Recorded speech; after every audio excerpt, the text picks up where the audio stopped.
Sunod-sunod na dilubyo, gaya ng bagyo, tornado, matinding tagtuyot, at matinding pagbaha, nananalasa pa rin sa iba't ibang bahagi ng China, kung saan ang pinakabagong malalang nangyari sa kasalukuyan ay ang pagkasira ng Dongting Lake sa Hunan Province ng China, at dahil sa pagkawasak nito ay napakaraming lumutang na naging pagkukulang ng komunistang partido. Isa na rito ang kakulangan sa kaalaman ng kanilang pamahalaan upang agarang masolusyonan ang naging sanhi ng dilubyong ito at ang kasakiman ng komunistang partido na ginawang malawak na lupain ang bahagi ng lawang ito na ngayon ay tila naniningil na,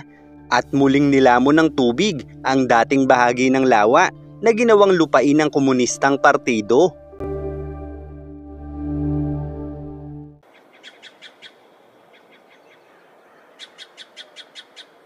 Ito ang Dongting Lake mula sa probinsya ng Hunan sa China. Ito ang ikalawa sa pinakamalaking lawa ng bansa na sinasabing umaabot noon sa sukat na mahigit sa 6,000 square kilometers. Subalit sa kasalukuyan, ang sukat nito ay umaabot na lamang sa mahigit 2,000 square kilometers, at iyan ay dahil sa kasaysayan ng mga reklamasyon ng bansa kung saan ang ilan sa bahagi ng lawa sa kasalukuyan ay bahagi na ng mga sakahan, tirahan, pasyalan at kabahayan ng daan-daang libong residente ng probinsya. At dahil sa sunod-sunod na sakunang tumama sa bansa ng paulit-ulit, sa loob lamang ng ilang buwan ay nagpatuloy ang pag-angat ng tubig sa malaking bahagi ng China, partikular na sa pinakamalaking dam sa buong mundo, ang Three Gorges Dam na ito, na pangunahing naglalabas ng pinakamalalaking metriko ng tubig sa malaking bahagi ng bansa. At dahil nga sa patuloy na malalakas na pag-ulan, ay mabilis umaangat ang level ng tubig sa malaking bahagi ng China,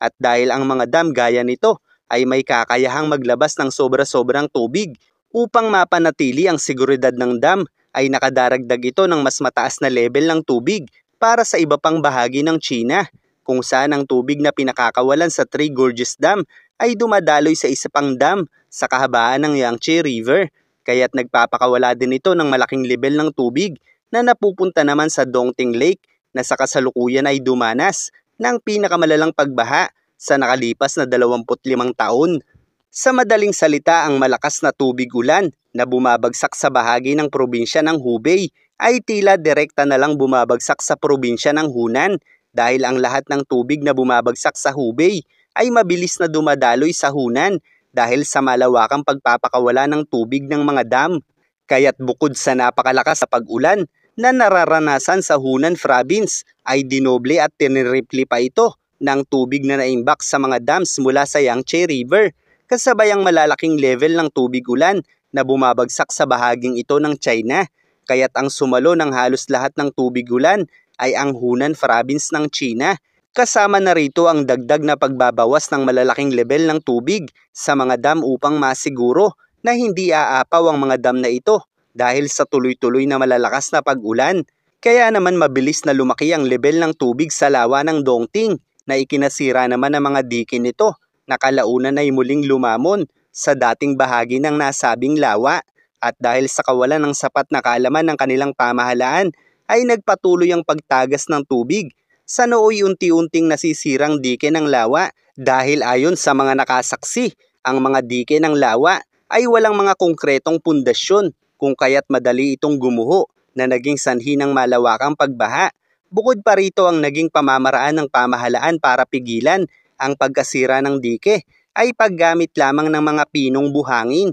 kaya't ang bawat bagsak ng buhangin na itinatambak dito ay tinatangay lamang din ang agos ng tubig. Hanggang kalaunan, maging ang kanilang mga truck ay sinadyang ihulog na rin sa nasirang dike. Gayunpaman sa lakas ng agos nito, maging ang mga truck ay tinangay lamang nito. Ganito kalakas ang agos ng tubig sa nasirang dike, kaya't ang ilang residente ay nagalit sa pamahalaan ng China, dahil kung ang truck nga naman ay tinatangay ng malakas na agos, ano pa nga naman kaya ang magagawa ng mga pinong buhangin na inilalaglag nila? Kung kaya't bukod sa nagsayang ng oras ang pamahalaan ng komunistang partido, ay hindi na naagapan pa ang tuluyang pagkasira ng dike, kaya tila ang syudad na katabi ng lawa ay nagmistulang bahagi na lamang din ng lawa na sumalanta sa napakaraming ari-arian at kabuhayan. At sa kasalukuyan nga, na nagmistulang lawa na ang syudad ay doon pa lamang nagsisimulang maglagay ng bato ang pamahalaan upang barahan ang dike. Gayunpaman ang sakuna ay naganap na sumira sa mga ari-arian at hanap buhay ng mamamayan nila. At sa mga pangyayaring ito ay tila nga lumalabas na mayroong nananamantala sa mga rumesponde sa sakuna dahil imbis na mga nakasakong buhangin ang inihanda nila dahil sa patuloy na malalakas na pag-ulan sa China ay mga pinong buhangin lang ang dala nila. Sa makatuwid ang mga lupang ito maging ang mga truck ay babayaran ng gobyerno at dahil nga nasayang lamang ito ay dodoble ang kikitain ng kumpanya para sa susunod na effort ng pagkumpuni nito. Kaya't kung mapapansin sa video, maging sa mga bahagi ng matitinong dike ay inilalaglag rin nila ang mga truck na may lupa dahil tiyak ay babayaran naman ito ng gobyerno. Kaya't naging kaduda-duda para sa iba ang naging hakbang ng pamahalaan para tulungan ang mga mamamayan nito. At marahil ang kanilang desperasyon para kumita ay bunsod ng pagpapatuloy ng pagbagsak ng kanilang ekonomiya na nagdudulot ng kagipitan sa malaking populasyon ng mamamayan nila. Nito lamang January ng 2024 ay naitala ang malalakas na paglindol at malawakang pagbaha at matinding tagtuyot sa China. At sa sumunod lamang na buwan ng February, taong kasalukuyan, ay nagkaroon naman ng matinding pag-ulan ng nyebe sa bansa na nagdulot sa pagkapal ng mga nyebe sa kalsada at naging daan sa madudulas na kalsada na nauwi sa pagkakarambola ng mga sasakyan nila. Habang nito lamang namang March ay muling niyanig ng malakas na lindol ang China habang nagpapatuloy ang mga pagbaha at landslide sa bansa. Habang nitong April ay nanalasa ang malakas na tornado sa bansa kasabay ng pinsala ng pagkakaroon ng landslide at pagbaha. At nito namang June taong kasalukuyan ay nagpatuloy ang mga landslide, mas matitinding pagbaha at matinding tagtuyot sa ilang bahagi ng China hanggang sa kasalukuyang buwan ng July na naging sanhi ng paglamon ng lawa sa dating bahagi nito sa ilang bahagi ng probinsya ng Hunan, China.